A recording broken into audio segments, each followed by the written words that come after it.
Assalamualaikum dear students of class 11th. We are discussing aims of education. हमारा जो आज का टॉपिक है that's moral and spiritual aim of education. Moral aim of education हम discuss कर चुके हैं. वो पाओ बे एक फिर याद कि यम AIIMS these two aims are kept together. Morality and spirituality always come together. When there is morality, there are chances of spirituality. Dear students, that is why the two have been kept together. मैंने morality के बारे में आपको बताया है, मैं फिर से यहाँ पे रिपीट करना चाहता हूँ. morality ग्रीस में 7 फैमिली थी.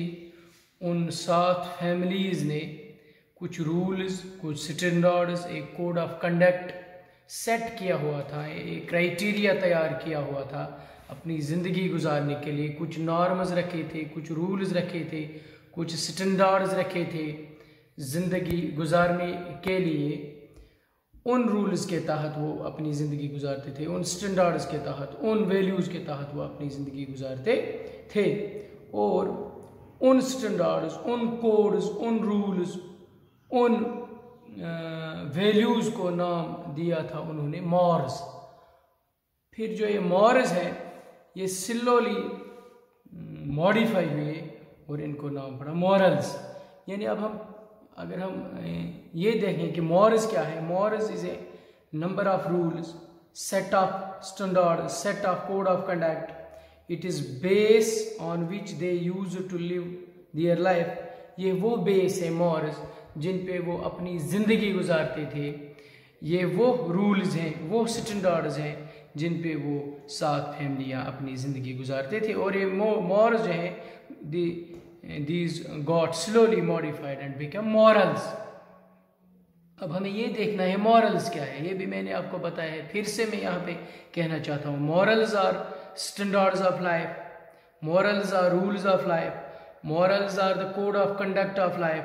Morals are those which teach us what is right and what is wrong. Morals help us to differentiate between right and wrong. Morals show us the path of living in a society. They show us the way of living in a society. Morals जो है standard of life है, rules of life है, code of conduct of life है. गलत क्या है, सही क्या है, इनके दरमियान differentiate करना,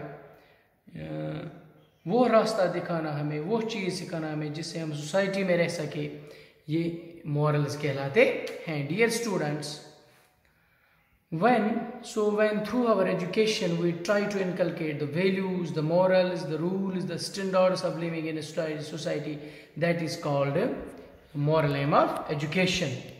Means when the aim of education is to teach rules, standards, code of conduct of living in the society, the aim is called moral aim of education. Simply हम ये कहेंगे, जब हमारी एजुकेशन का मकसद होगा स्टूडेंट्स को ये सिखाना सोसाइटी में कैसे रहना है, सोसाइटी के रूल्स क्या हैं, सोसाइटी के रेगुलेशंस क्या हैं, सोसाइटी के वैल्यूज़ क्या हैं, what is the base of the living in a society, हमें क्या करना है, क्या नहीं करना है, जिनको हम डूज और डोंट्स कहते हैं. मैंने आपको एग्जांपल भी दी थी उस दिन की. कोविड-19 जो चल रहा है दुनिया में, हमें ये बताया जाता है अपनी हैंड्स वॉश करो, सैनिटाइजर्स का इस्तेमाल करो, 2000 रूल्स. और ये भी बताया जाता है हमें, ये भी एडवाइजरी जारी की हुई है गवर्नमेंट ने कि भीड़ में मत जाओ, हैंडशेक मत करो, गले मत मिलो, तो 2000 डोंट्स. तो इसी तरह यही हमें मोरालिटी सिखाती है कि हमें सोसाइटी में क्या करना है, क्या नहीं करना है. जो हमें सोसाइटी में करना है दैट्स गुड, जो नहीं करना है दैट्स बैड. इसी तरह what is right and what is wrong, जब ये डिफरेंशिएट, ये तमीज़ बच्चे में सिखाया जाएगा तो इस एजुकेशन को हम मॉरल एजुकेशन कहेंगे. जब हमारी एजुकेशन का मकसद ये होगा ऐसी तालीम बच्चों को देना कि जिसमें बच्चों को यह तमीज़ सिखाया जाएगा कि अच्छे और बुरे में फ़र्क क्या है, तो this aim is called moral aim of education. और इसके बाद स्पिरिचुअल एम ऑफ एजुकेशन. असल में हमें आज यही पढ़ाना है. मेरे को repeat moral takes these two aims are kept together. हम ऑलवेज आसान एक जलाई, इसीलिए पे मैं तो बे डिफाइन करूँ the spiritual aim of education. Dear student, जब हम मज़हब की बात करते हैं, नेचुरलिज्म को छोड़कर, जब हम नेचुरलिस्ट्स की बात करते हैं, दे से व्हाटएवर यू है यू आर लाइक दैट, आपके अंदर कुछ नहीं है, आपके बियॉन्ड कुछ नहीं है, ये नेचुरलिस्ट्स का कहना है। व्हाटएवर वी कैन सी और व्हाटएवर वी कैन टच वही रियलिटी है। मीन्स जो नेचुरलिस्ट है they don't believe in ideas.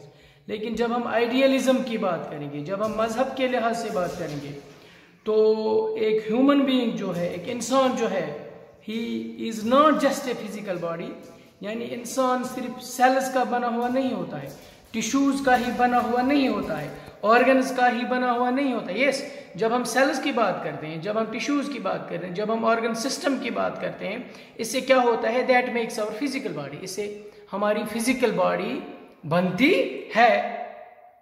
लेकिन इंसान जो है वो फिजिकल बॉडी के साथ साथ, यानी कलेक्शन ऑफ सेल्स के साथ साथ, कलेक्शन ऑफ टिश्यूज के साथ साथ, कलेक्शन ऑफ ऑर्गन्स के साथ साथ, इंसान जो है एक स्पिरिचुअल बीइंग भी है। यानी इंसान फिजिकल बॉडी के साथ साथ एक स्पिरिचुअल बीइंग भी है, इसमें एक स्पिरिट है, इसमें एक सोल है।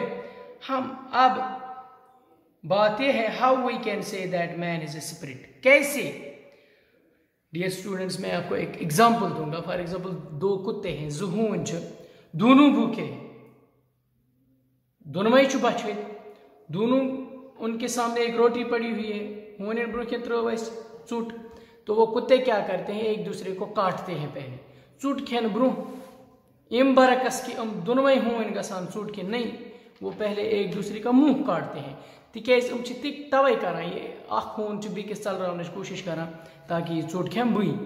तो यहाँ पे क्या हमने देखा, that is just the collection of cells, the collection of tissues, the collection of organs. इसमें वो स्पिरिट या सोल नहीं है, क्योंकि कुत्ते में वो स्पिरिट या सोल नहीं है कि यानी पहले आप का जो होता है।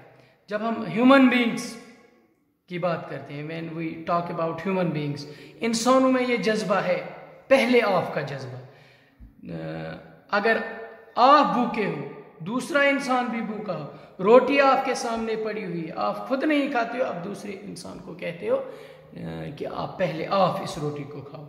या अगर आपके सामने पैसा पड़ा हुआ है, आप तुलियो कुन साथ कुन जाए वत मज पोस पत्र, तो इंसान क्या करा, इंसान ये कोशिश करता है कि मैं इस पैसे जिसके पड़े हैं रास्ते में, इसके मालिक को ढूंढूं और उसको ये पैसे वापस करो। करान तमिस सिंदिस फॉर एग्जांपल अस तुल कुन जाए वत मज पोस, पत करान अमिस इंसानस छाड़नस कोशिश, ताकि छाड़ोन ये करो अमिस पोस वापस, I have to return it to back.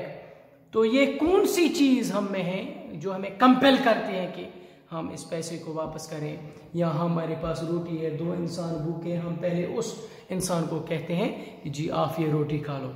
असमन से कह न की चीज, कुछ ना कुछ जज्बा हमारे में है, जो कुछ ना कुछ चीज हमारे अंदर है जो हमें ये करने पर आमादा करता है। तो इसी चीज का नाम स्पिरिट है या सोल है।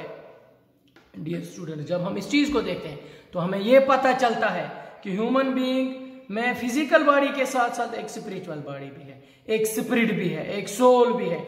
और जब हमारी एजुकेशन का मकसद होगा to develop soul of an individual, जब हमारी एजुकेशन का मकसद होगा to develop spirit of an individual, when education aims to develop human qualities, human virtues, human truthfulness, honesty, justice, discipline, जब ये मकसद होगा एक इंडिविजुअल में पैदा करने का, जब एजुकेशन का ये मकसद होगा, उस एम को हम कहेंगे spiritual aim of education. Means when the aim of education is to develop the spirit or soul of an individual by developing various human qualities like honesty, truthfulness, dedication, discipline, justice, sympathy, fellow feeling, yani development of those qualities, this is called the spiritual aim of education.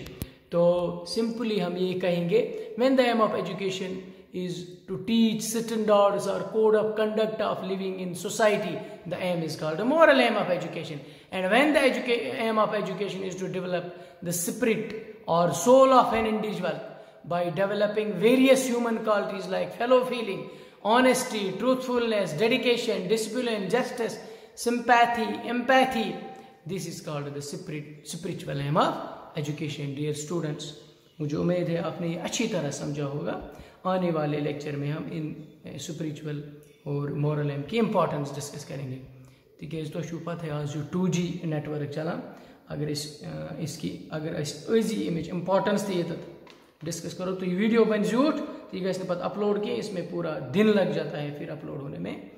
तो dear students, मे उम्मीद तो असल पे समझमुत, और आखिर पे मेरी यही एडवाइस है कि आप रूजू घरे, क्योंकि कोविड-19 का कहर चल रहा है, तो बे करो सत किताबन सत मेहनत करो, एग्जाम के लिए तैयार हो जाओ, तो और आप गो एग्जाम खतर तैयार, तो बे गो नॉलेज ते हासिल। Thanks very much.